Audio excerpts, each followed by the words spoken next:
Hello friends, આજે દિવાળી માટે મીઠા ઘૂઘરા બનાવવાના છે.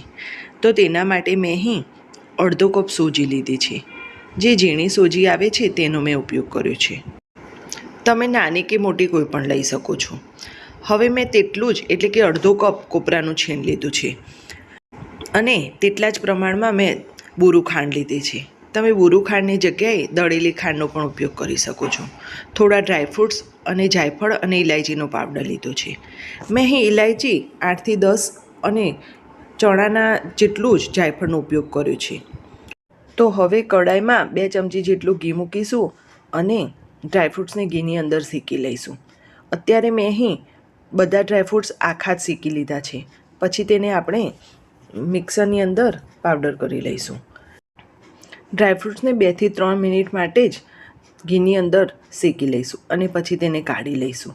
અને જે ઘી બચ્યું છે તેની અંદર જે સોજી છે તેને એડ કરી દઈશું અને બીજું 7થી 8 ચમચી જેટલું ઘી એડ કરીશું. પહેલાં મેં 3 ચમચી જેટલું એડ કર્યું છે, ઓછું લાગ્યું એટલે બીજું 4 ચમચી જેટલું એડ કર્યું છે. તો સોજીને 7થી 8 મિનિટ માટે આ રીતે આપણે શેકી લઈશું. સોજીનો કલર બદલાય નહીં તે રીતે તેને મીડિયમ ફ્લેમ ઉપર શેકીશું અને એકદમ પોચી થઈ જાય, ફૂલી જાય એ રીતની શેકીશું. અહીં મેં ઝીણી સોજીનો ઉપયોગ કર્યો છે, જેને શેકાતા વાર લાગતી નથી. જો તમે મોટી સોજી લો તો તેને 8થી 10 મિનિટ માટે શેકી લેવાની, એટલે કે આછો ગુલાબી રંગ આવે ત્યાં સુધી તેને શેકવાનું. સોજી સરસ રીતે શેકાઈ ગઈ છે તો તેને આપણે કાઢી લઈશું અને જે કડાઈ છે તેની અંદર જે કોપરાનું છીણ છે તેને શેકી લઈશું. કોપરાનું છીણ શેકવા માટે ઘીનો ઉપયોગ કરવાનો નથી. જે કડાઈ ગરમ છે તેને એકદમ સ્લો ફ્લેમ ઉપર 2થી 3 મિનિટ માટે જ શેકી લઈશું, એટલે કે અંદર જે કંઈ મોઇશ્ચર હોય તે ઉડી જાય તેટલી વાર જ શેકવાનો છે. તો આ રીતે કોપરાનું છીણ પણ શેકી લઈશું. હવે જે ડ્રાયફ્રૂટ્સ તળીને રાખ્યા છે તેને મિક્સર જારમાં એડ કરી દઈશું અને મિક્સરને રિવર્સ મોડ પર ફેરવીશું અને આ રીતનો અધકચરો એટલે કે દરદરું પાવડર બનાવી લઈશું. એકદમ ફાઇન પાવડર કરવાનું નથી. હવે જે ઇલાયચી અને જાયફળ છે તેને પણ ખાંડી અને તેનો પાવડર કરી લઈશું. અહીં લોટ માટે મેં 1 કપ મેંદું લીધું છે અને તેની અંદર 4 ચમચી ઘીનું મોયણ નાખ્યું છે. લોટને મોવા માટે મેં અહીં ઘીનો ઉપયોગ કર્યો છે. તમે તેલનો ઉપયોગ પણ કરી શકો છો, પણ મોયણ મુઠ્ઠી પડતું હોય એ રીતનું નાખીશું. ઘૂઘરાનું ઉપરનું પણ મેંદાનું જ હોય છે, એટલે મેં અહીં મેંદાનો ઉપયોગ કર્યો છે, પણ તમે ઘઉંનો લોટ પણ વાપરી શકો છો. તો હવે અહીં 1 કપ લોટમાં મેં અડધા કપથી પણ ઓછું પાણી લીધું છે અને પાણીને થોડું થોડું એડ કરીશું અને લોટ બાંધી લઈશું. લોટ થોડોક કડક બાંધીશું અને તેને મસળીને સરખો કરી લઈશું. આ રીતનો લોટ બાંધવાનો છે અને તેને ભીનું કપડું કરી અને ઢાંકીને 30 મિનિટ માટે મૂકી રાખીશું.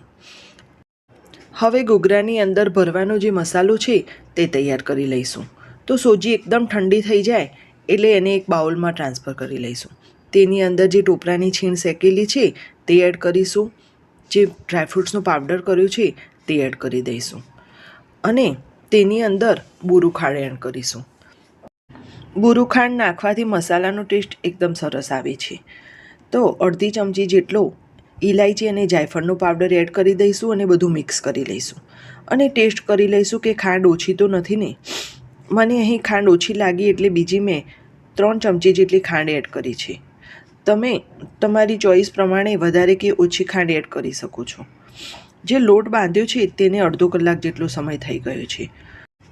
તો હવે લોટને સારી રીતે મસળી લઈશું અને તેને 2 ભાગ કરી લઈશું અને એક ભાગને આ રીતે એકદમ ગોળ રોલ બનાવી લઈશું અને તેને એક સરખી સાઇઝના કટ કરી અને આ રીતના લોયા બનાવી લઈશું અને તેમાંથી ગોળ પૂરી વણી લઈશું. પૂરીને આ રીતે હથેળીમાં આગળના ભાગે લઈ લઈશું અને તેની અંદર 1 ચમચી જેટલો મસાલો એડ કરીશું અને મસાલાને આ રીતે દબાવી દઈશું આંગળીથી. હવે પૂરીની જે કિનારી છે તેના ઉપર પાણી લગાવી અને ફોલ્ડ કરી લઈશું. પૂરીની કિનારી પર પાણી લગાવી અને પેક કરવાથી પૂરી તેલની અંદર ખુલી જતી નથી. તો આ રીતે એકદમ સારી રીતે તેને પેક કરી લઈશું અને પછી આંગળી અને અંગૂઠાની મદદથી કાંગરીની ડિઝાઇન પાડી લઈશું. જો તમને આ રીતે ડિઝાઇન પાડતા ન ફાવતી હોય તો તમે મોલ્ડનો ઉપયોગ પણ કરી શકો છો. પણ આ રીતે થોડુંક દબાવી અને પછી એને ગોળ વાળી લઈશો તો તમારી પણ ડિઝાઇન સરસ રીતે પડી જશે. આ રીતે બીજી પૂરી લઈશું અને તેની અંદર પણ આ રીતે મસાલો ફિલ કરી લઈશું અને પાણી લગાવી પૂરીને આ રીતે પેક કરીશું. જે લોવા છે તેને ભીના કપડાથી ઢાંકીને રાખીશું જેથી સુકાઈ ન જાય. અને જે ઘૂઘરા બનાવીને રેડી કરીશું તેને પણ આપણે ભીના કપડાથી ઢાંકી અને મૂકીશું. તો આ રીતે બધા જ ઘૂઘરા તૈયાર કરી લઈશું.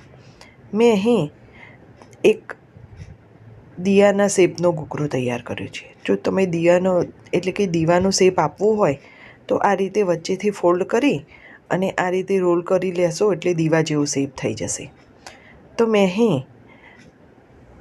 હાથેથી કાંગરીની ડિઝાઇન પાડીને બધા જ ઘૂઘરા તૈયાર કરી લીધા છે. આ ઘૂઘરાના મસાલામાં તમે માવો પણ એડ કરી શકો છો. ઘૂઘરાને તળવા માટે મેં અહીં કઢાઈમાં તેલ લઈ લીધું છે અને તેને મીડિયમ ટુ લો ફ્લેમ ઉપર તળીશું અને થોડીવાર પછી જ પલટાવીશું. તો આ રીતે ગોલ્ડન કલરના થાય ત્યાં સુધી તેને તળી લઈશું. આ જ રીતે બધા ઘૂઘરાને આપણે તળી લઈશું. માવા વિના બનાવેલા આ ઘૂઘરા 10થી 15 દિવસ સુધી સારા રહે છે. તો ફ્રેન્ડ્સ, દિવાળીમાં દરેક ગુજરાતીના ઘરે બનતા આ ઘૂઘરા તમે ચોક્કસથી ટ્રાય કરજો. અને જો મારી આ રેસીપી ગમી હોય તો મારા વિડીયોને લાઈક કરજો અને મારી ચેનલને સબસ્ક્રાઈબ કરજો. Thank you for watching.